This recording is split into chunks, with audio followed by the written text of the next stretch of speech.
जय हिंद साथियों, स्वागत है आप सभी का शाइन वाईटी क्लासेस में। हिंदी शॉर्ट हैंड की प्रैक्टिस डिक्टेशन 100 शब्द प्रति मिनट गति से डिक्टेशन 5 सेकंड में शुरू होगी। स्टार्ट। महोदय, कोंकण रेलवे परियोजना, जिसके बारे में हमने पहले बहुत कुछ सुन रखा है, वास्तव में बिना सरकारी बजटीय सहायता के राष्ट्र के पुनर्निर्माण का सफलतम प्रयोग है। मैं कहना चाहता हूं कि यह उत्साहवर्धक और लीक से हटकर प्रयोग है। हम ऐसी आशा और प्रार्थना करते हैं कि इससे देश के अन्य भागों में न केवल रेलवे में बल्कि अन्य विकास कार्यों में भी इसी प्रकार के सफल प्रयोग करने को बढ़ावा मिले। एक कार्य के लिए इतने अधिक लोगों की भागीदारी के बारे में सामान्य परिस्थितियों में सोचा भी नहीं जा सकता। यदि मेरा हिसाब सही है तो 4 राज्य सरकारें, 3 रेल मंत्री, वित्त मंत्री तथा 2 राजनीतिक दल इस एक रेल लाइन के कार्य से जुड़े रहे हैं, जो किसी एक दल की नहीं है और दलगत भावनाओं से ऊपर है। इसीलिए मैं इसे राष्ट्रीय पुनर्निर्माण का काम कहता हूँ। कभी कभी मुझे आश्चर्य होता है कि हम झगड़ते किस बात पर हैं।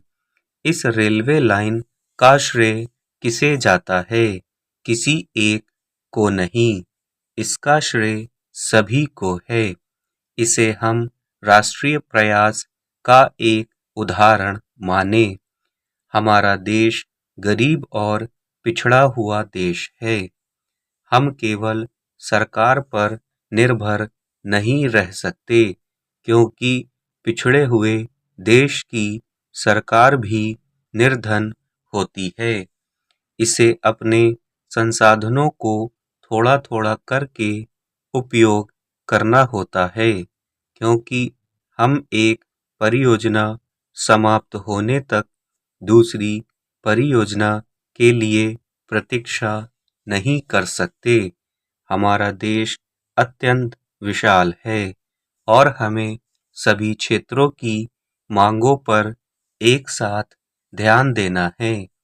अधिकांश लोग ऐसा कहते हैं और उनका कहना सही भी है कि हमारे संसाधनों का इस्तेमाल इतने विशाल क्षेत्र में और प्रत्येक क्षेत्र में बहुत अल्प मात्रा में होता है, जिसके कारण अत्यंत विलंब और अपव्यय होता है।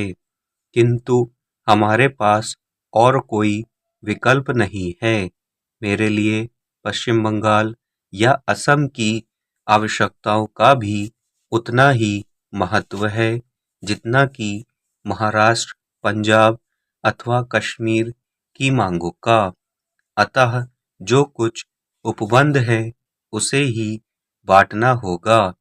मैं धन इकट्ठा करने की पूरी कोशिश करता हूँ, किंतु इतना ही पर्याप्त नहीं है।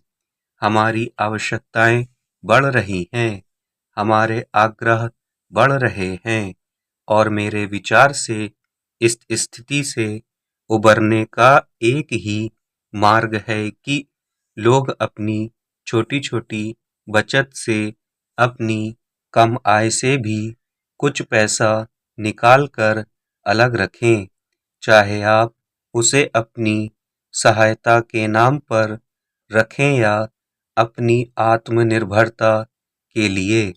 यही बात इस परियोजना पर भी लागू होती है।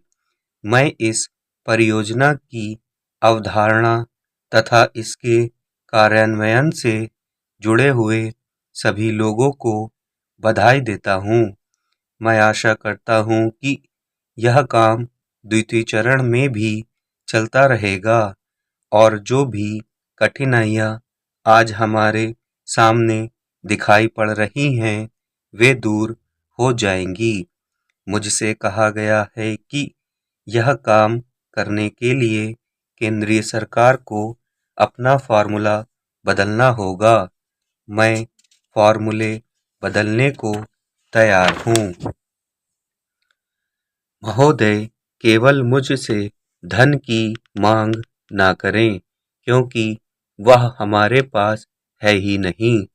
अतः आपको और कोई भी छूट चाहिए, कोई नियम बदलने हो अथवा कोई परिवर्तन करना हो, मैं करने को तैयार हूँ, क्योंकि नियम तो हम ही बनाते हैं और उन्हें हमारी प्रगति के आड़े नहीं आने दिया जाएगा। वित्त मंत्री बहुत ही कुशल और अत्यंत नरम एवं उदार हृदय के व्यक्ति हैं। उन्होंने एक उदार एवं विकासोन्मुखी बजट प्रस्तुत किया है, क्योंकि जो कुछ लोगों के पास है उसे निचोड़ना नहीं चाहते। यदि हम ऐसा नहीं करेंगे तो वे इस प्रकार की परियोजनाओं के लिए अपनी बचत लगाने के लिए राजी हो जाएंगी, जिसमें अन्यथा हमें आवश्यक धन की व्यवस्था करनी पड़ती। अतः जनता को उत्साह दिलाने, आत्मनिर्भरता की भावना जगाने के अतिरिक्त धन की व्यवस्था करने का यह अत्यंत उत्तम विकल्प है। यही हमारी सबसे बड़ी पूंजी है। मैं आपको आश्वासन देना चाहता हूँ कि हमारे देश में जहाँ भी पिछड़े हुए क्षेत्र हैं, वहाँ हम सबसे पहले ध्यान देंगे। उदाहरण के लिए वर्तमान पंचवर्षीय योजना में 30,000 करोड़ रुपए की बड़ी धनराशि की व्यवस्था ग्रामीण विकास के लिए की गई है। हमने अपनी अर्थव्यवस्था को उदार बनाया है, इसलिए हम बहुत सी परियोजनाओं के लिए धन दे पा रहे हैं, अन्यथा यह सोचा भी नहीं जा सकता था। मेरे विचार में निकट भविष्य में सरकारी स्रोतों के अतिरिक्त अन्य स्रोतों से यह काम अधिक संभव होगा। सरकारी स्रोत अब समाप्त हो चुके हैं। सार्वजनिक उपक्रमों से हमें आशातीत लाभ नहीं मिल सका, इसलिए हमें अपने देश की प्रभुसत्ता को संकट में डाले बिना अन्य विकल्प खोजने हैं। जो भी देश के लिए अच्छा होगा, हम निर्भर होकर निश्चित रूप से वही काम करेंगे, किंतु देश के बाहर से हमें कोई कुछ करने या ना करने का आदेश नहीं दे पाएगा। यह मेरी राष्ट्र के प्रति वचनबद्धता है। यह क्षेत्र इस राष्ट्र के सबसे व्यस्त औद्योगिक क्षेत्रों में से एक बनेगा। खुशहाली में देश के किसी भी अन्य क्षेत्र का मुकाबला करेगा और आर्थिक प्रगति लाने वाला देश का गौरव बन सकेगा। आइए हम सब मिलकर ऐसा ही करें, चाहे कोई भी राजनीतिक दल हो अथवा कोई अन्य विचार हो, हमें इस रास्ते से नहीं हटना चाहिए।